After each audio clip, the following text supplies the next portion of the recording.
Dans cette vidéo, je vais regarder différents shaders ou textures qui sont ce que j'appelle les shaders d'information, à commencer par l'ambient occlusion.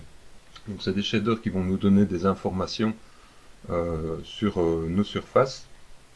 Donc je vais appliquer ici dans cette scène où j'ai un petit éclairage l'ambient occlusion. Une première chose qu'on va voir, je vais rajouter mon ambient occlusion, une des premières choses que je vois, c'est que toutes mes informations d'ombre et d'éclairage disparaissent, c'est-à-dire que je peux supprimer ma lumière ou la masquer et rien ne change. Donc c'est vraiment une information qui va être ici liée à la géométrie et qui va me donner des niveaux de gris.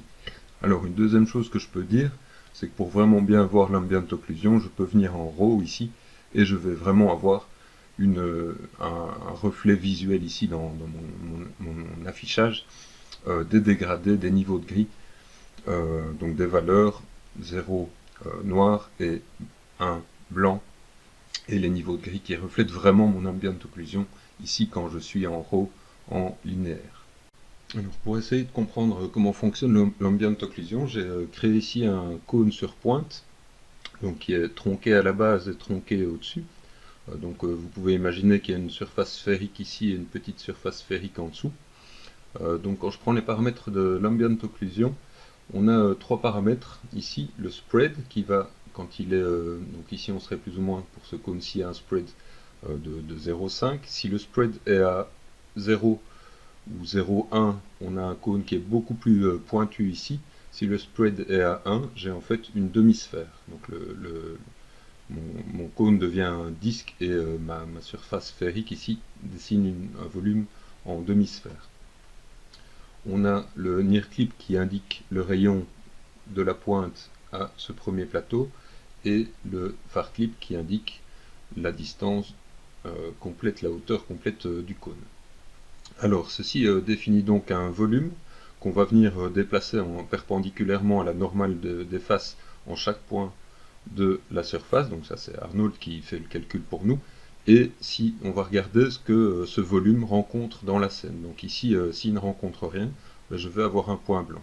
Si par contre je viens, mettons que je viens ici au niveau de mon sol, mon volume va intersecter certains volumes de ma scène, et donc on va avoir par exemple ici 20% du volume qui est pris par des volumes de ma scène, et donc je vais avoir un gris moyen ici, parce que j'ai des volumes qui intersectent ma scène. Et plus mon cône va rencontrer d'objets dans la scène, plus le point va devenir noir. Donc ça c'est pour vraiment un peu le fonctionnement de l'ambient occlusion. Donc si je regarde dynamiquement ce que ça donne, si je ferme le spread, donc si je prends des cônes de plus en plus pointus ici, voire des cônes, si je mets à 0, je vais vraiment regarder en ligne droite ce que ma surface voit. Donc par exemple ici, sur les points de mon cube, ben, en ligne droite de mon cube, j'ai un objet, donc c'est noir. En ligne droite de ce point-là, je passe au travers des trous de mon petit bol ici, donc c'est blanc. Et quand petit à petit je commence à ouvrir, ben, je vois que un cône ici assez pointu va commencer à rencontrer un peu mon plateau, ici il ne rencontrerait rien, et ici rencontre est complètement bouché à certains endroits. Et donc plus je vais ouvrir, plus mon dégradé va s'étaler progressivement grâce au spread. Donc on peut utiliser le paramètre de spread pour vraiment concentrer un petit peu l'effet général, noircir vraiment les zones qui seront occluses par d'autres objets. Alors, on va aller regarder maintenant le far clip plane. Donc si je regarde le far clip plane, hop, je vais zoomer sur cet objet-ci, voilà. Alors si je joue avec le far clip plane, je vais venir par exemple avec une distance de 1 cm, ben, mon cône ici est beaucoup plus petit, donc il détecte la collision ou l'occlusion d'objets que s'ils sont situés à 1 cm, donc je vois que je relève vraiment les détails, les creux, uniquement à 1 cm, ou je peux prendre à 10 cm, 3 cm, donc je vais pouvoir grâce à ça venir détecter uniquement des collisions à une certaine distance. Si je prends une distance qui est trop grande, donc ici je suis à 1 mètre, si je prends par exemple 10 mètres, je vois que comme je suis dans une pièce fermée, ben, je vais être pratiquement systématiquement en occlusion à cause du mur qui est en face de moi. Donc ici on va pouvoir utiliser un autre paramètre ici, le fall off. Quand on utilise le fall off, en fait, ben, il va nous permettre de, si je prends, je vais commencer par des petites valeurs, 0,01, 0,001, 0,1. Donc je vais pouvoir grâce 0,3, je vais pouvoir grâce à ce paramètre là créer un dégradé qui est lui beaucoup plus subtil. Donc si je laisse à 0 ici et que j'utilise uniquement mon phare clip, je peux voir apparaître ces lignes ici entre complètement du blanc et mon dégradé qui commence, qui n'est pas très agréable visuellement. On voit que ça trace des sortes de lignes dans l'ambient occlusion. Donc il faut parfois mieux utiliser un phare clip un peu plus élevé et utiliser plutôt le fall off pour que le dégradé lui soit beaucoup plus agréable, beaucoup plus doux entre nos valeurs de gris. Alors le paramètre near clip est peut-être un peu moins intéressant, donc si je l'augmente, je vais commencer à ne pas voir. Donc voilà, ici par exemple en dessous du plat, on voit ici qu'il y a des zones qui restent blanches parce que les cônes commencent au-dessus de la surface du plat. Donc plus je vais augmenter ici, moins il va détecter le plat ici en dessous de l'objet. Donc ça me crée un résultat qui est finalement peut-être pas très intéressant. Peut-être que dans certains cas, voilà, ici on voit que dans les coins, ben, ça permet de ne pas prendre les coins mais de prendre juste ce qui est un peu plus loin. Donc voilà, voir si vraiment cette utilisation du near clip peut être intéressante. Je ne suis pas sûr que ce soit toujours vraiment très intéressant. Donc, typiquement, on le laisse à 0 celui-là. Alors, le paramètre suivant à regarder est le samples, qui est donc lié aux caméras samples du rendu Arnold. Donc, quand j'augmente mes samples ici du caméra AA, la qualité, le grain de mon ambient occlusion commence à s'adoucir. Et on a un autre paramètre qui est propre à l'ambient occlusion qui va donc faire en sorte qu'on lance plus de rayons dans ces cônes et qu'on obtient des dégradés beaucoup plus lisses. Donc ça sera éventuellement vraiment très important dans certains cas d'augmenter le nombre de samples pour avoir vraiment faire disparaître au maximum le grain présent dans notre ambient occlusion. Alors ce qu'on peut observer à ce stade-ci, ben, c'est que l'ambient occlusion elle ressemble un peu à un ombrage de Skydome, sinon qu'on n'est pas vraiment du tout gêné par les murs. Donc parce qu'on a utilisé ici le fall off. Si je prends l'ambient occlusion avec des nettement plus petites valeurs ici, je vais me retrouver avec un moyen d'isoler un peu les recoins de mes objets. Donc les endroits où j'aurais si je prends sur un objet seul, ben ça va isoler un peu les tours, des trous, etc. ou les recoins de mes murs, etc. dans lesquels je pourrais par exemple imaginer mettre de la poussière ou des choses comme ça, ou avoir simplement envie d'assombrir un peu ou de changer de venir mettre un autre matériau, etc. Donc typiquement, ben, l'ambient occlusion, elle va pouvoir être utilisée pour toutes sortes d'opérations, comme un masque de mélange de matériaux ou un moyen d'assombrir ou de désaturer l'image dans certains endroits. Donc on va pouvoir faire vraiment toutes sortes de choses grâce à cette ambient occlusion. Alors on va pouvoir également, pourquoi pas la colorer, donc je pourrais simplement mettre une couleur, que ce soit un niveau de gris ou une couleur ou une texture. Pareil pour le noir, donc je peux éventuellement éclaircir un peu mon ambient occlusion grâce au noir ici, ou par exemple la texturer avec un noise. Si je viens mettre un noise ici, je pourrais un peu diminuer son échelle.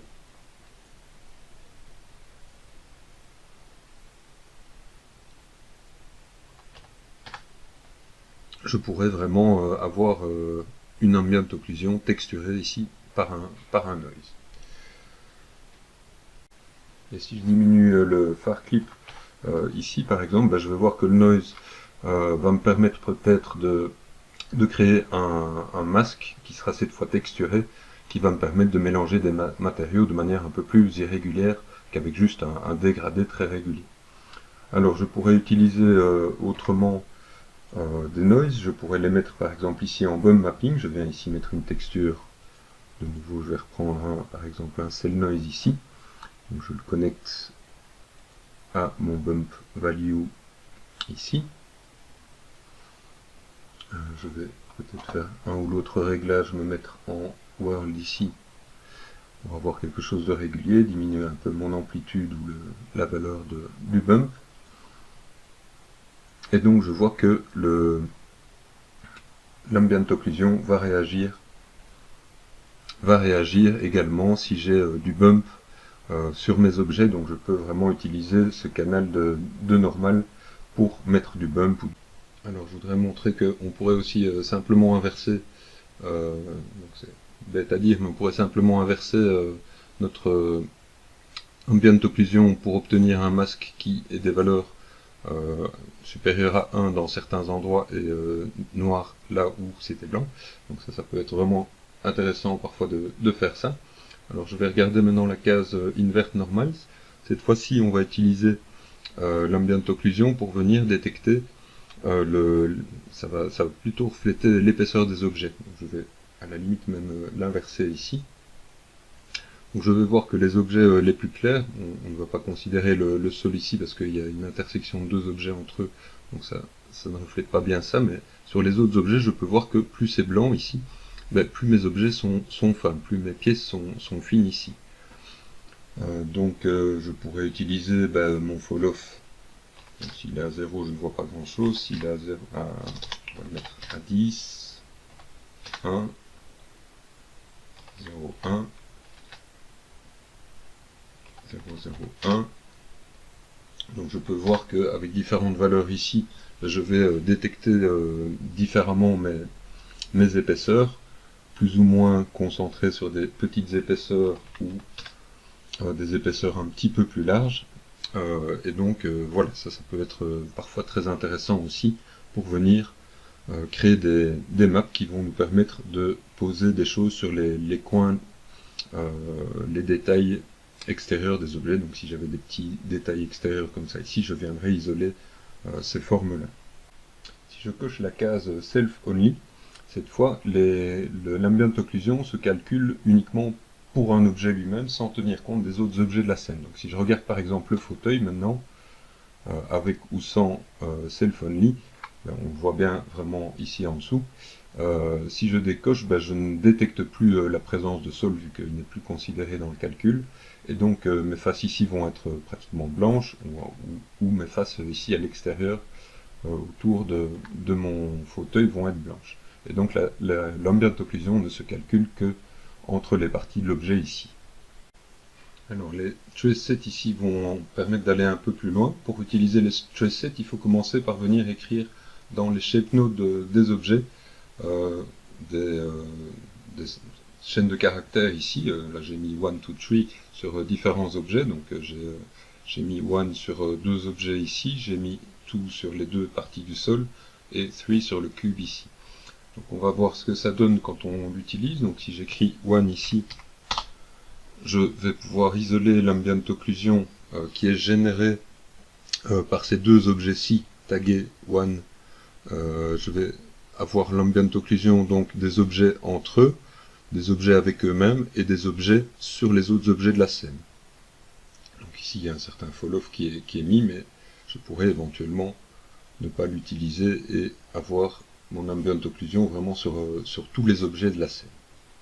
Donc, je vais laisser une valeur d'ambient occlusion ici. Alors on a la case inclusive ici.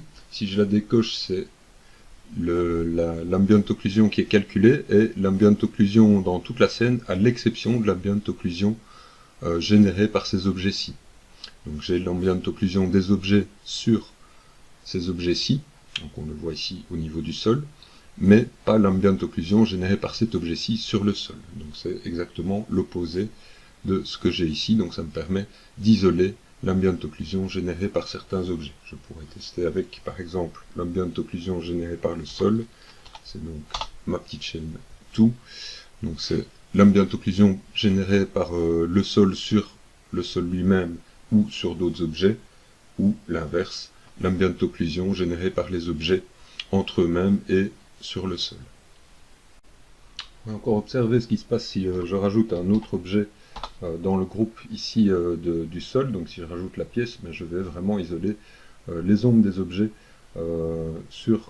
dans ma scène. Donc ça ressemble vraiment à des ombres de mes objets dans la scène. Donc on pourrait utiliser par exemple ce genre d'information quand on fait une intégration sur une photo pour venir rajouter un petit point d'ancrage, d'ombrage pour nos objets sur notre photo. Alors je vais essayer de donner quelques pistes maintenant pour voir comment utiliser notre ambient occlusion dans des projets 3D. Donc une première manière de travailler avec l'ambient occlusion est de travailler avec des AOV. Donc on peut créer des AOV custom, donc personnalisés.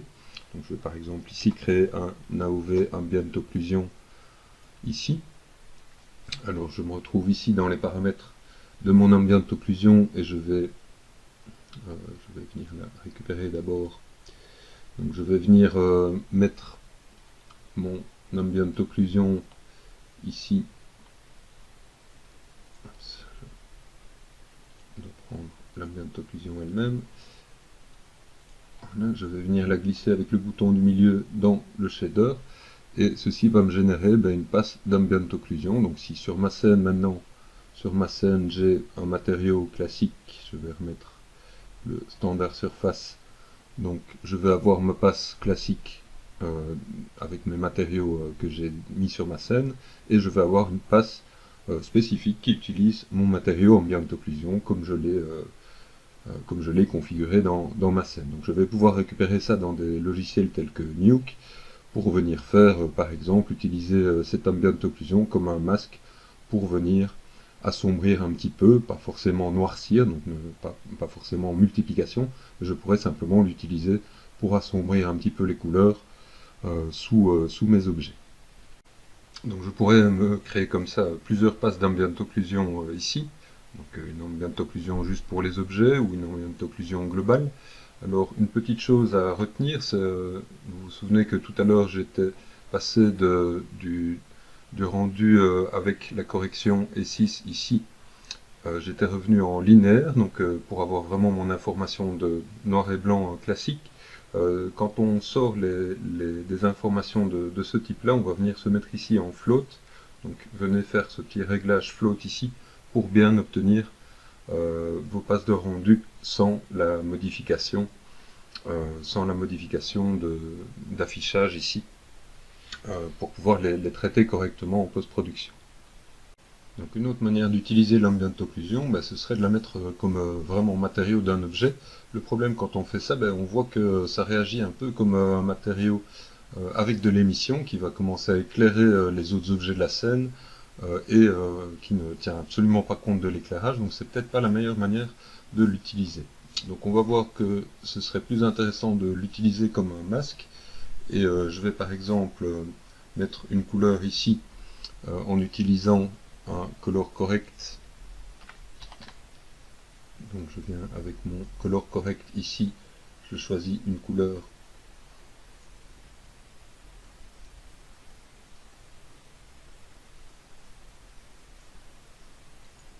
donc je choisis une couleur pour mon fauteuil et je vais venir utiliser l'ambient occlusion cette fois non plus comme vraiment une couleur, mais comme ici je vais l'utiliser comme masque donc je peux supprimer même mon shading group ici, il ne sert plus à rien. Donc je vais l'utiliser comme un masque pour changer par exemple la saturation. Donc je vais inverser les couleurs de l'ambient occlusion pour avoir le blanc dans les creux. Et je vais venir, donc si j'isole mon ambient occlusion, j'ai un masque ici qui m'indique dans les creux que j'ai du blanc. Et je pourrais utiliser ce masque pour changer la saturation de ma couleur dans le creux, ou changer la couleur avec le Hue Shift et mettre une couleur un peu différente dans les creux. Donc j'utilise vraiment ici cette fois mon information, ma valeur en niveau de gris 0 et 1, pour dire là où c'est blanc, ben, je fais ma correction de couleur, et là où c'est noir, je ne la fais pas. Donc ici je montre un autre exemple où j'ai utilisé le Mix Shader qui va me permettre de mélanger un matériau rouge avec mon matériau que j'avais fait juste avant, avec la couleur teintée par l'ambient occlusion. Donc ici je pourrais faire ce mélange là en utilisant un masque. Donc mon masque provient d'une ambient occlusion avec normal inversé. Je l'ai fait passer par une rampe custom ici pour pouvoir la contraster un peu plus, pour pouvoir jouer un peu plus facilement avec les contrastes de mon ambient occlusion. Et donc ça va me permettre de venir mettre sur les coins des objets, de venir mettre ma matière rouge. Donc je pourrais évidemment prendre le temps de changer, mais faire vraiment un matériau avec peut-être du specular roughness différent, voire un matériau métallique que je viendrai mettre donc juste sur les bords de mes objets. Donc ce genre de technique qui utilise l'ambient occlusion est vraiment très intéressante. Un des problèmes que l'on va avoir, c'est qu'éventuellement on va commencer à voir apparaître du grain et qu'il faudrait peut-être éventuellement augmenter les samples. Donc ça c'est vraiment un peu peut-être un des problèmes de l'utilisation de l'occlusion ambiante, c'est qu'elle peut assez rapidement alourdir le temps de rendu. Donc je vais montrer une solution tout de suite pour résoudre ça.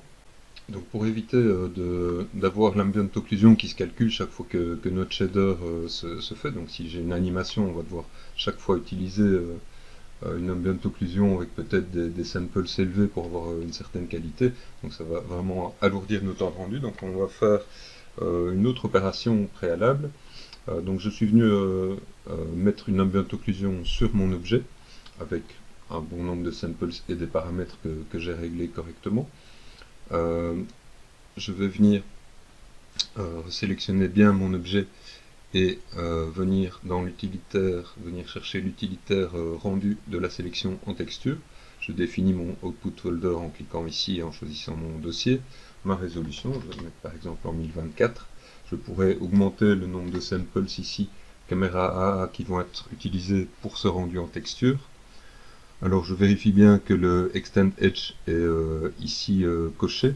C'est ça qui va faire le débordement des couleurs de ma texture au-delà des UV Shell.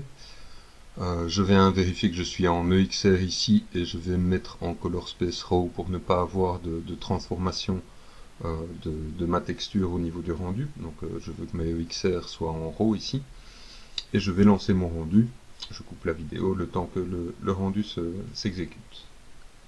Donc maintenant je vais remplacer mon node d'ambient occlusion par une image, mon image que j'ai créée. Donc je suis venu la rechercher ici dans ce node AI image. Et donc là j'ai repris le matériau que j'avais fait avec simplement le color correct. Et je vais donc remplacer mon masque ici par ma texture image. Donc ma texture image, si je vais l'isoler, c'est ceci. Je pourrais éventuellement la faire passer par une rampe en custom qui va me permettre de la contraster ou de l'inverser. Donc je vais pouvoir jouer ici avec ma rampe pour la contraster, l'inverser et obtenir comme ça, obtenir ma couleur en fonction de ma rampe ici. Et cette fois le résultat est peut-être beaucoup plus immédiat, simplement parce que j'utilise une image, donc c'est beaucoup plus rapide à calculer et je n'ai plus à devoir utiliser une ambient occlusion ici avec un nombre de samples élevé, donc le calcul sera beaucoup plus rapide. Et je pourrais éventuellement, pourquoi pas, réutiliser cette image pour faire un autre masque, pour faire autre chose dans mon shader. Donc on peut observer la texture ici générée par le rendu en texture, donc qui a bien enregistré les informations noires là où c'est occlu, donc c'est ici, ça correspond au-dessous du fauteuil, là où sont les pieds, et plus clair là où il n'y a pas d'occlusion. On a bien aussi avec notre case dans les paramètres du rendu en texture, avec notre case Extend Edges ici, on a bien le débordement des couleurs. Donc on voit ici que les couleurs se sont étendues au-delà des UV shades. Alors, ce qu'on peut vraiment aussi peut-être tester, c'est la différence entre le temps de rendu. Si on met l'ambient occlusion, ça va prendre une bonne dizaine de secondes. Et donc ça prend un peu de temps. Voilà, donc on est sur 11 secondes. Que si je mets un simple matériau avec juste ma texture image, je vais arriver plutôt à 5 secondes. Donc on voit qu'on a gagné un peu de temps de rendu à faire ceci. Et donc si j'utilise plusieurs ambient occlusions dans un shader, j'ai vraiment intérêt à faire cette petite étape, d'autant plus si j'ai de l'animation. Alors j'ajouterai quand même que ce rendu en texture, on peut le faire avec des textures beaucoup plus complexes. Donc là je l'avais fait avec l'ambient occlusion, mais je pourrais très bien faire le rendu en texture avec ce matériau-ci, où j'ai cette fois connecté simplement la texture que je voudrais mettre en texture de base color. Donc je fais un réseau ici avec je pourrais mettre des ambient occlusions, toutes sortes de choses, des mélanges de noise, etc. Et je génère mon rendu en texture. Ensuite, je viens réutiliser cette image qui a été rendue en texture et donc qui correspond, si je sélectionne mon objet, j'ai fait mon rendu en texture, on ne voit peut-être pas grand chose ici, mais il y a des nuances de bruit dans mon image, et je me retrouve avec une image qui est donc une composition de tout un réseau que j'ai réalisé. Et donc quelque part, ici on se rapproche un petit peu de choses qui se font dans Substance Painter. Dans Substance Painter, quand on importe un objet, on fait du baking de texture, et c'est donc faire un baking des maps d'ambient occlusion et d'autres maps dont je vais parler tout de suite. Puis on génère dans Substance, on peint ces textures et on fait des mélanges, différentes sortes de mélanges qui vont ensuite être écrasés un peu en rendu en texture sur les UV. Et on va les réutiliser après dans Maya de cette manière-ci. Mais donc on peut vraiment faire ce genre de choses aussi dans Maya pour obtenir parfois des résultats vraiment très très intéressants, pour créer des masques, etc. On va vraiment pouvoir utiliser ce genre de technique avec le rendu en texture. Maintenant qu'on a fait le tour de l'ambient occlusion et de différentes manières d'utiliser, je vais regarder d'autres types d'informations qu'on va pouvoir trouver avec différents nodes ici d'Arnold. Donc ces nodes sont situés, donc on va trouver le AI curvature ici, on va trouver certains de ces nodes comme le wireframe ou le Lambert, l'AI utility et l'AI flat qui se trouvent dans la liste des shaders. Donc ceux-ci peuvent être appliqués directement comme l'ambient occlusion comme matériau, tandis que ceux-ci vont être utilisés par exemple au travers de l'AI flat ici, ou au travers d'un standard surface dans un graphe de shading group. On en trouvera d'autres qui sont un peu plus cachés dans la liste des shaders ici. Donc c'est les state vector, state float et state int, le facing ratio. Donc je vais regarder un petit peu à quoi correspondent tous ces différents shaders et utilitaires. Alors je vais commencer par le wireframe. Donc le wireframe est assez simple, il va nous donner simplement un reflet des triangles ou des polygones de notre scène. Donc on voit les subdivisions des objets, éventuellement si on a fait un smooth ou pas de smooth sur nos objets. Donc si je ne smooth pas mon objet ici, normalement je devrais avoir un autre rendu. Voilà. Donc ce matériau est vraiment assez simple à utiliser, je pense qu'on l'a déjà utilisé ensemble. Donc on peut régler simplement les couleurs des faces et des lignes, on peut les texturer éventuellement, et on peut changer l'épaisseur des traits du maillage. Donc on trouve ensuite le AI Lambert, qui n'est rien d'autre que finalement un matériau de type high standard surface dans lequel on n'utilise que, je vais le placer, donc ici on va se retrouver avec le high standard surface dans lequel finalement on utilise, on va trouver le base color ici, l'opacité, le bump et le paramètre de poids du base color. Donc on se retrouve vraiment avec la base d'un high standard surface. Donc c'est comme le Lambert classique de Maya finalement, rien de très compliqué ici. On va trouver ensuite le high utility, j'y reviendrai un petit peu après parce qu'il est un peu plus complexe que les autres. Donc je vais regarder maintenant le high flat et venir lui connecter différentes. Donc le high flat dans un premier temps met une couleur simple unique à laquelle on peut donc connecter une texture ou une autre. Je vais commencer par le facing ratio. Donc je vais mettre le facing ratio dans les 3 champs ici de mon high flat, les 3 champs RGB. Donc le facing ratio, si je viens regarder un objet ici, on va voir qu'il me génère une map en niveau de gris qui est noire, qui est blanche sur les faces qui font face à la caméra et qui est noire sur les faces qui lui sont perpendiculaires. Donc ça pourrait être éventuellement très intéressant de faire passer ceci par une rampe.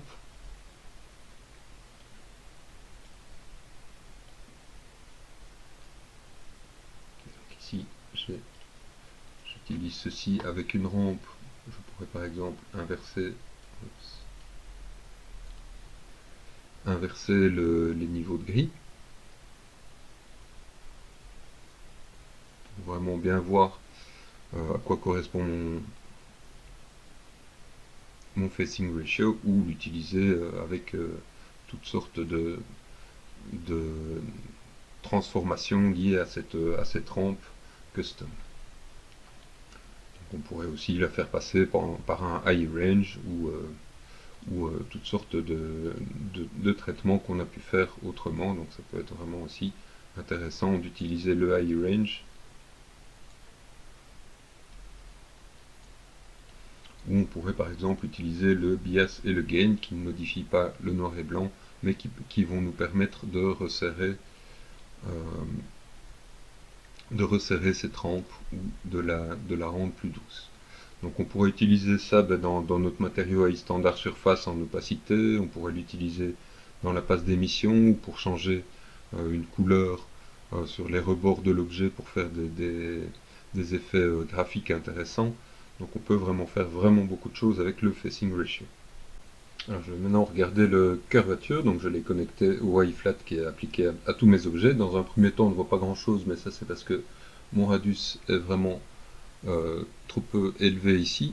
Et donc je vois que quand je commence à augmenter mon radius ici, là, je vois apparaître une information qui cette fois reflète la courbure de mes objets. Donc j'ai les coins ici de mes objets qui vont commencer à apparaître. Donc ça peut vraiment être utilisé comme masque de manière très intéressante pour venir abîmer le coin d'objet, etc. Donc on a quelques paramètres à commencer de nouveau par donc ce radius qui va nous permettre d'augmenter la taille de la recherche. Alors on va pouvoir venir chercher aussi bien les courbures convexes que les courbures concaves. Donc ça nous donne une information tout à fait différente. Alors on peut faire en sorte que on calcule les courbures uniquement self-only, donc uniquement d'un objet sur un autre, sur lui-même, et non pas, donc ici on voit que dans les courbures concaves, j'ai des informations qui apparaissent à cause de mon objet qui est posé au sol, donc ce sera a priori souvent intéressant de venir cocher cette case-là, self-only. Alors je peux aussi prendre les deux, et je vais me retrouver avec dans le rouge les courbures convexes et dans le vert les courbures concaves. Donc je pourrais les utiliser les deux, et je vais trouver donc concave ici et convexe, non l'inverse, convexe ici et concave ici. Alors, on a comme dans l'ambient occlusion un paramètre de spread qui va nous permettre d'ouvrir plus ou moins et en fait de filtrer certaines courbures ou d'autres. De la même manière, le threshold va nous permettre de masquer les petites courbures plus fines. Donc là, je vois que les courbures de mes boutons disparaissent et je n'ai que les courbures les plus ouvertes. Donc threshold pour supprimer les plus petites courbures et le spread qui va plutôt filtrer les plus grandes courbures et n'isoler que les courbures plus marquées ici sur mes boutons. Alors on a deux paramètres ici, donc le bias qui n'est pas forcément très intéressant, mais le multiply pardon, qui va nous permettre d'accentuer notre information et donc éventuellement d'obtenir des valeurs de blanc qui dépassent 1, et le bias qui est un paramètre de contraste qui va forcer un petit peu l'affichage, le contraste sur mes deux courbures. Alors on a comme pour l'ambient occlusion des samples qui vont nous permettre d'éviter d'avoir du grain dans le calcul des courbures. Donc si je zoome ici, je vois que j'ai beaucoup de grains et j'en aurai d'autant plus que mon paramètre ici est faible, mais ici je vais avoir du grain, il faut que j'augmente mon nombre de samples pour avoir un meilleur résultat et avoir un calcul de courbure qui soit plus fin. Mais évidemment, ça augmente mon temps de rendu. Et donc, pour toutes ces, que ce soit le wireframe, la curvature, etc., ou le facing ratio, je vais toujours pouvoir faire mon rendu en texture, comme tout à l'heure, pour écraser ça dans des maps. C'est d'ailleurs vraiment ce qui est fait. Le curvature est une des maps qui est, dont on fait un baking de texture quand on entre dans Substance Painter. Donc on va retrouver encore les mêmes mécanismes que l'on avait tout à l'heure pour l'ambient occlusion, pour calculer juste les courbures entre ces objets-là, les autres objets de la scène, en excluant tout ce qui ne fait pas partie du trace set qui a été donc défini pour les objets dans ce champ ici. Donc on peut regarder l'un ou l'autre exemple en prenant mes différents trace sets. Si je mets tout ici, je vais avoir les courbures du sol et du sol avec les objets extérieurs. Donc voilà, ça peut donner des informations intéressantes qui pourront être exploitées d'une manière ou d'une autre. Par exemple, ici, on pourrait y placer de la poussière. Ça pourrait être un masque qui va nous servir à placer de la poussière. Donc le masque concave pourrait être utilisé ici pour positionner de la poussière, des taches en dessous de nos objets. On va trouver également la case inclusive qui va nous permettre de faire le même genre d'exclusion que l'on fait avec l'ambient occlusion. Alors on va trouver, je vais regarder maintenant les high state, in, float et vector, donc je ne vais pas vraiment les détailler parce qu'ils sont un petit peu plus abstraits. Donc je regarde le state vector qui est peut-être le plus intéressant, et je vais venir choisir dans une liste ici. Donc chaque lettre ici correspond à différentes choses. Le P est par exemple la position dans l'espace. Donc si je regarde ici, en fait il faut vraiment que je diminue mon exposition pour commencer à voir quelque chose. Donc je peux même mettre moins 8 par exemple. Et je vais trouver cette fois dans mes informations rouge, vert, voilà vert, j'ai une information en niveau de gris de la hauteur de mes points, donc ce point-ci de surface est à une certaine hauteur, et je vois, si je regarde le RGB ici, je vois vraiment que dans mon RGB est contenue la hauteur, la position dans l'espace de chacun des points. Donc c'est quelque chose qu'on pourrait éventuellement utiliser. Alors pour pouvoir l'utiliser, je vais faire passer ceci par un naive range. Donc je pourrais vraiment, pour l'utiliser, le faire passer par un naive range, où je vais décider par exemple que je veux regarder en bleu les positions de 0 à, on va regarder 100, peut-être 500, voilà, et je viens créer un niveau de gris comme ça, qui est noir avant 0, qui est blanc après 500. Je pourrais aller dans les valeurs négatives, pourquoi pas. Si je mets moins 200 ici, je vais reculer et venir chercher mon fauteuil, et donc j'aurai un dégradé dans ma scène relatif à la position dans l'espace. Donc on a d'autres possibilités, on a le N ici, si je prends le PO il est cette fois lié aux positions dans les espaces objets, donc mon dégradé se fait maintenant dans chacun des espaces objets.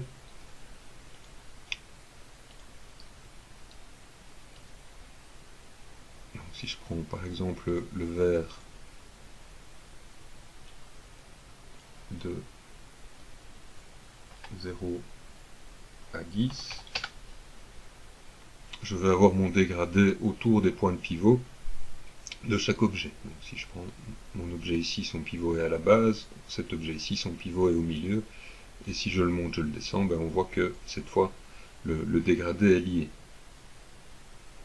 Tandis que en P, le dégradé est lié à ma position vraiment dans l'espace. Je pense que je dois être en dessous de la grille pour voir quelque chose. Donc je vais regarder maintenant le N. Le N cette fois, je vais le reprendre de manière simple, va me stocker dans le rouge ce qui est orienté, donc le blanc est orienté vers la droite, et le noir est en fait un noir négatif. Je peux en fait observer l'orientation du vecteur perpendiculaire, du vecteur normal à mes surfaces, je l'observe dans mes champs RGB ici. Je trouve les valeurs de la normale à chacune de mes faces. Donc si je reviens en RGB, je vois une série de couleurs, et si je le fais passer maintenant de nouveau par un AI flat de, cette fois, -1 à 1,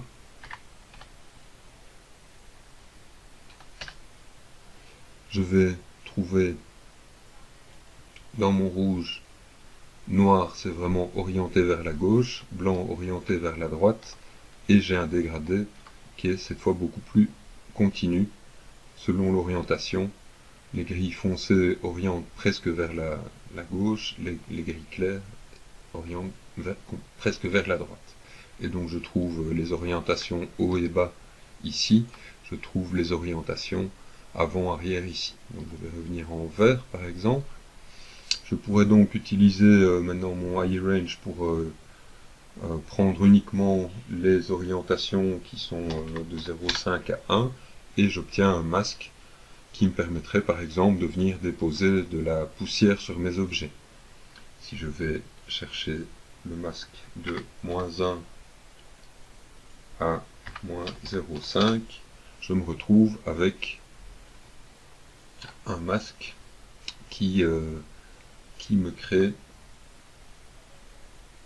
je vais prendre de -0,5 à -1, voilà, avec un masque qui vient me chercher le dessous de mes surfaces.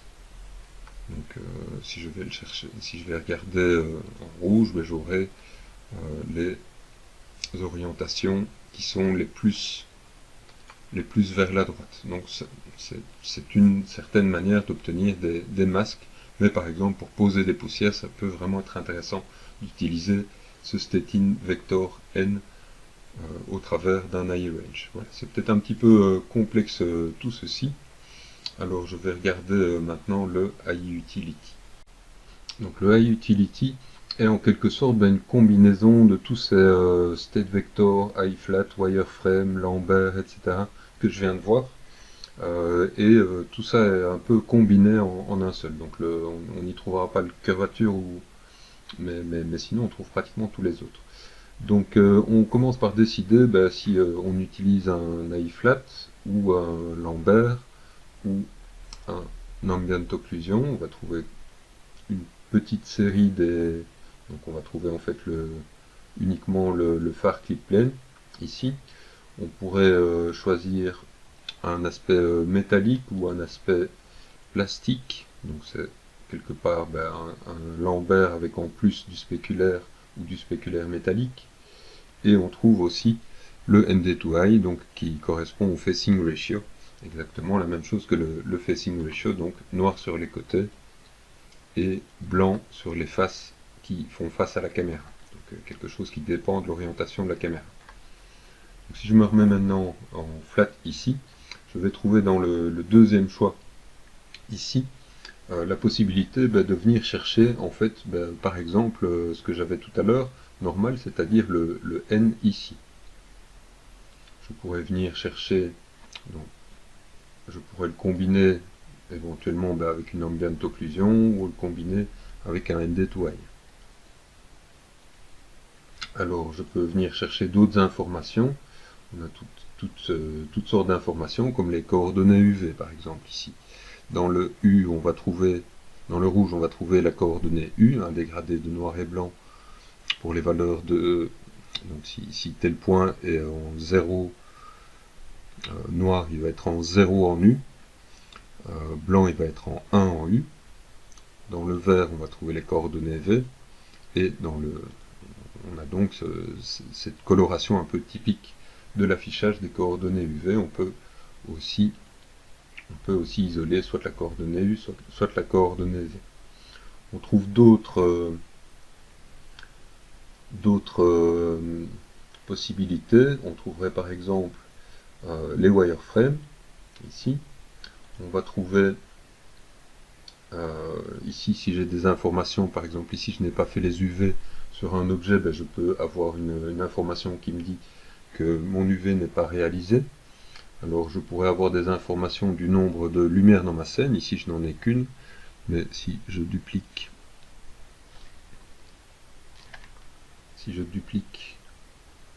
ma lumière et que je diminue son intensité,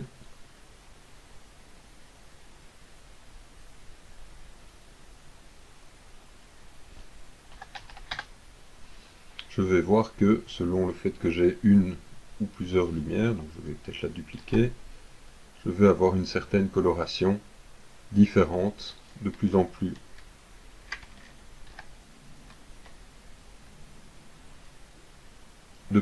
chaude en fonction de la quantité de lumière qui sont superposées à un certain endroit. Donc ça peut être un bon moyen de visualiser, donc ça peut être mis en correspondance aussi, ceci avec quand vous faites votre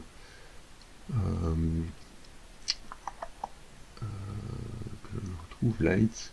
Donc ici on peut éventuellement utiliser le seuil ici pour faire en sorte que des lumières de moindre influence n'éclairent pas des zones qui ne sont pas intéressantes. Donc on pourrait voir que ça permet de diminuer le nombre de lumières qui interviennent dans l'éclairage de tel ou tel point. Donc c'est des utilitaires qui sont utilisés à des fins diagnostiques. Alors on a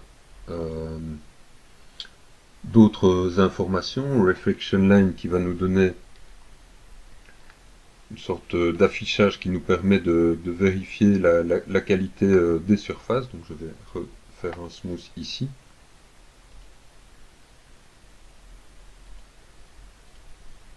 Donc on voit ici les lignes de réflexion, qui nous aident à voir les déformations de notre surface. Donc là je vois peut-être qu'il y a quelque chose qui est un petit peu bombé, pas très régulier dans cet arrondi ici. Mais sinon que mes surfaces ont l'air assez régulières. Donc pour regarder certains autres attributs, j'ai rajouté un displacement.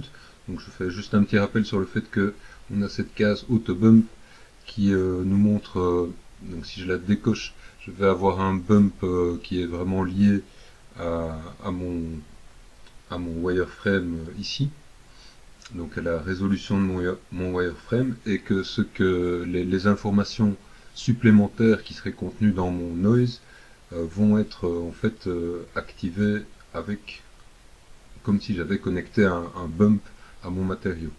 Donc on va pouvoir observer des informations flat ici. On va pouvoir observer ce genre d'informations en mettant normal ici. Donc là on a l'orientation de nos normales en regardant vraiment le displacement plus le displacement plus le bump. Je pourrais regarder juste l'orientation. Ici je vois l'orientation vraiment de chacune des faces. Je vais peut-être même diminuer un peu mon nombre de subdivisions qu'on le voit bien. Alors je pourrais aussi avoir une version où j'ai la version où l'orientation est normale, où je ne vois pas l'autobump, et je peux voir la différence entre le bump et le displacement. Donc ça c'est la différence entre les vecteurs normaux. Donc voilà, ça commence à devenir un petit peu technique tout ça. C'est probablement pas des choses que vous utiliserez tout le temps. Alors on a Barymetric coordonnées qui est pas très utilisable, donc ça nous permet d'avoir en fait sur chacune des faces un dégradé, donc chacune des faces triangulaires un dégradé dans un sens et dans l'autre pour pouvoir éventuellement dans certains cas poser des textures, ça pourrait être intéressant. Il y en a d'autres qui sont nettement moins intéressants. Donc on a quand même le Primitive ID qui nous donne une couleur sur chaque face. Plus intéressant, l'Uniform ID qui va nous donner ça sur les faces, cette fois sur nos polygones. Alors on va retrouver ici les wireframes, donc ça on a déjà vu. On a le Object ici qui nous donne une couleur distincte sur chacun des objets. Il y en a un autre un peu plus bas qui est l'Object ID qui est relativement similaire, sinon qu'on va pouvoir en plus utiliser les champs ici et écrire ID 1 pour le fauteuil, ça va me donner une couleur, ID 1, et je peux mettre l'autre fauteuil avec la même couleur et faire comme ça des groupes qui pourraient me servir à faire aussi des passes de sélection de masques pour la post-production. Alors on va trouver encore d'autres paramètres, donc on trouve encore le float grid qui est à peu près complètement inutilisable, même en comprenant ce qu'il fait c'est pas très utilisable. Ceci par contre plus intéressant vous donne une information. Donc si je subdivise plus cet objet-ci, il va commencer à changer de couleur et à devenir de plus en plus rouge et à m'indiquer que dans ma scène, à cet endroit-ci, j'ai un objet qui a une densité d'edge beaucoup plus grande que par exemple sur ce cube où j'ai presque pas d'edge. Donc ça reflète vraiment le nombre d'edge dans votre scène. Et donc c'est vraiment un bon outil de diagnostic pour visualiser si vous avez des objets qui sont vraiment trop denses et qui mériteraient probablement d'avoir un peu moins de subdivision pour avoir un équilibre correct dans votre scène. Voilà, donc l'AI Utility, on peut l'utiliser soit comme ça sur toute la scène, éventuellement pour générer une passe de rendu si c'est utile. On peut l'utiliser également dans la construction, donc on peut venir chercher par exemple le ND2I mélangé à autre chose, à un Object ID, et venir l'utiliser dans une construction d'objets. Je fais peut-être... je pense que j'ai déjà fait des exemples avec ça, donc je ne vais pas insister, mais donc on peut vraiment utiliser ça comme une texture qui va être utilisée dans la création d'un shading group. Voilà, donc on se retrouve ici avec tous ces nodes AI Utility, le Facing Ratio, etc., avec toutes sortes de moyens d'obtenir des informations qui vont nous permettre de créer des masques, de construire nos shading groups. Donc je vous laisse faire des expériences avec tout ça, et je termine cette vidéo ici.